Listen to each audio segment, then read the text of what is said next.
Mari kita berdoa.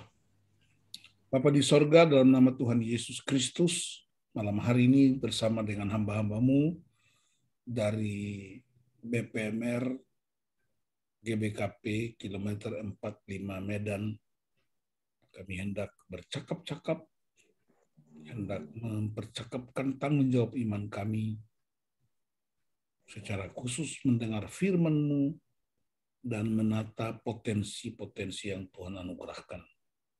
Kami serahkan pertemuan ini dalam nama Tuhan Yesus Kristus. Haleluya. Amin. Baik, saya akan mengajak Bapak Ibu untuk kita renungkan bagian firman Tuhan yang sudah saya siapkan.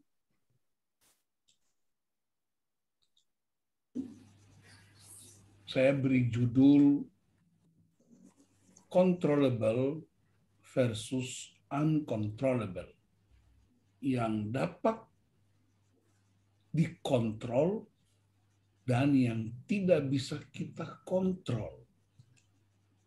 Filipi 3 ayat 10, yang kukehendaki ialah mengenal Dia dan kuasa kebangkitannya dan persekutuan dalam penderitaannya, di mana aku menjadi serupa dengan Dia dalam kematiannya. Ini pernyataan Rasul Paulus pada jemaat di Filipi, sebuah pengakuan sekaligus sebuah pernyataan iman. Perhatikan, ada sejumlah kebanggaan Paulus sebelum bertemu Kristus. Dan setelah dia bertemu Kristus, dia ungkapkan sebagai cara melepaskan diri. Pada Filipi 3 ayat 4 dan 5, Rasul Paulus mengakui semacam kurikulum vitae-nya. Dia disunat pada hari ke-8. Ini bicara apa? Bicara anak perjanjian. Ya. Ishak itu disunat pada hari ke-8. Rasul Paulus disunat pada hari ke-8.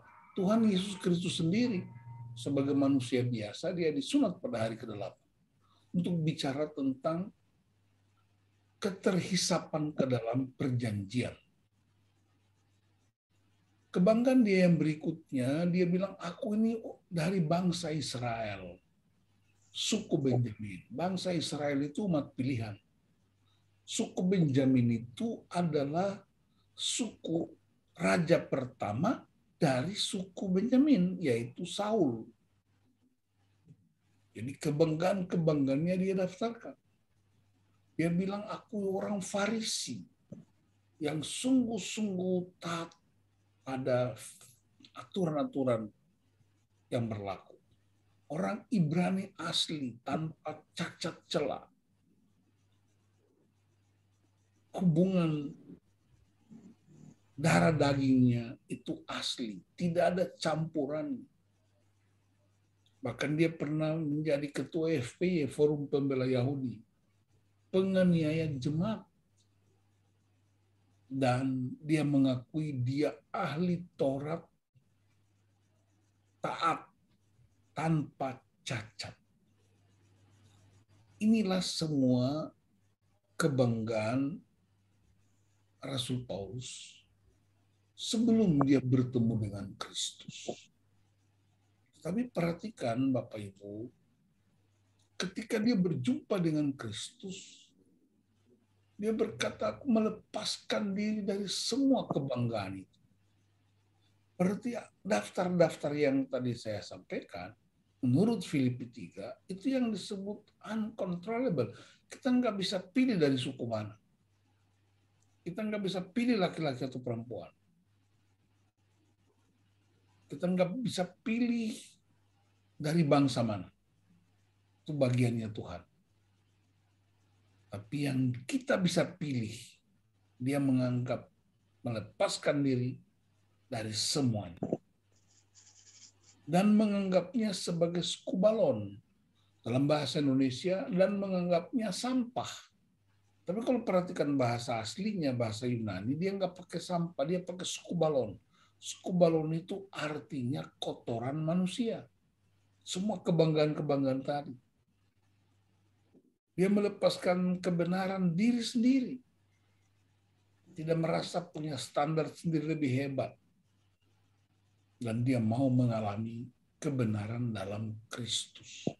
Nah, konflik-konflik yang sering terjadi dalam gereja, ya, oleh karena masing-masing orang berpegang teguh pada kebenarannya, bukan pada kebenaran Kristus, yang sering sekali menimbulkan problem-problem dalam pelayanan. Nah, kita perhatikan, ada keputusan yang radikal dalam pasal 3 ayat 10 tadi. Mengenal Kristus. Berarti hubungan intim, hubungan dalam, akrab. Dalam Mazmur 25 ayat 14, Tuhan bergaul karib dengan orang-orang yang takut akan Dia. Dan perjanjiannya diberitahukannya kepada mereka. Jadi kalau kita ingin tahu perjanjian-perjanjian Tuhan, hikmat-hikmat Tuhan, maka mesti ada hubungan spesial dengan Tuhan. Ada keintiman yang dalam. Ada private room yang kita bangun. Ada mesbah pribadi yang kita siapkan.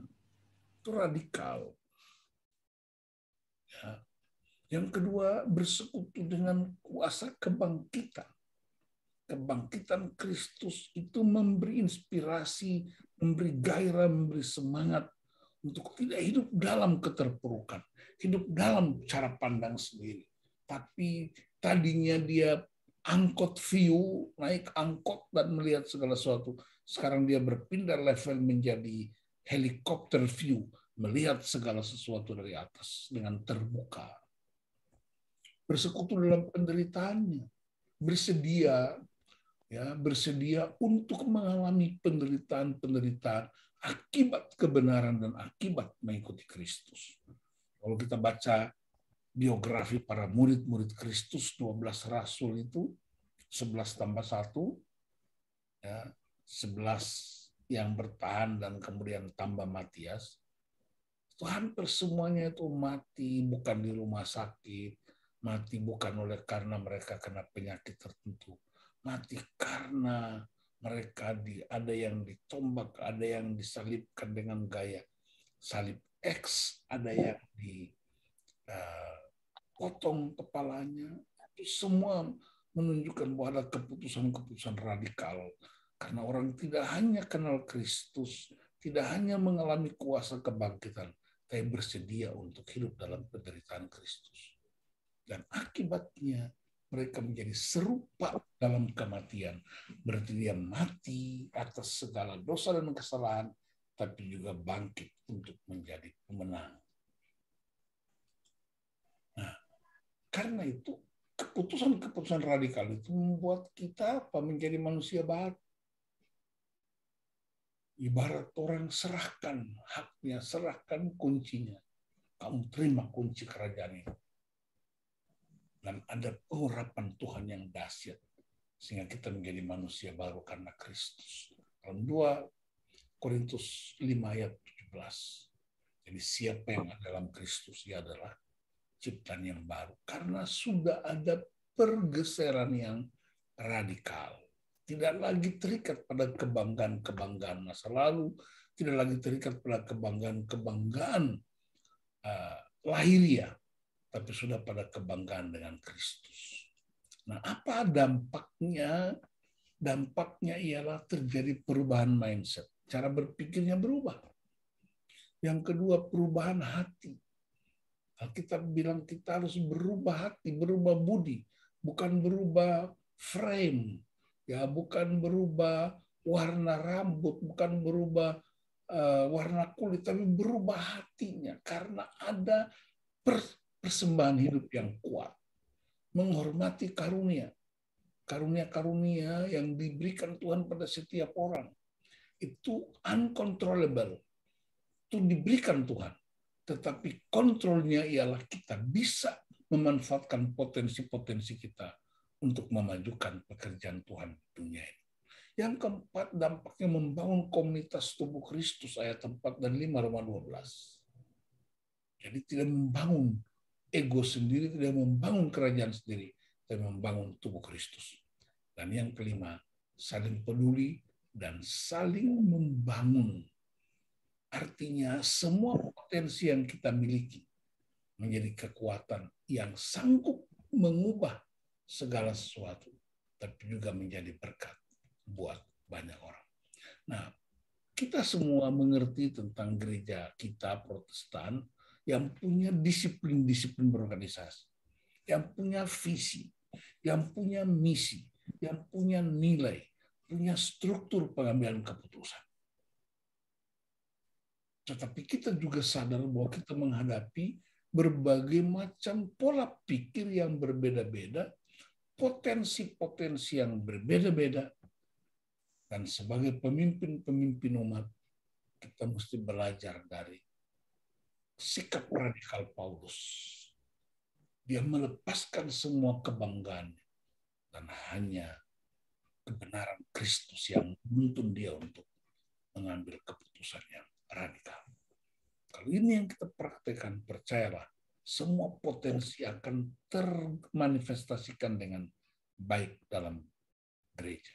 Dan gereja bangkit menjadi tubuh Kristus yang tidak statis, tapi tubuh Kristus yang berdampak buat masyarakat, kota-kota, dan bangsa-bangsa. Saya berdoa supaya BPMR benar-benar mengambil keputusan yang radikal untuk menjadikan gereja tidak hanya sekedar tubuh Kristus, tapi tubuh Kristus yang berbuah. Mari kita berdoa.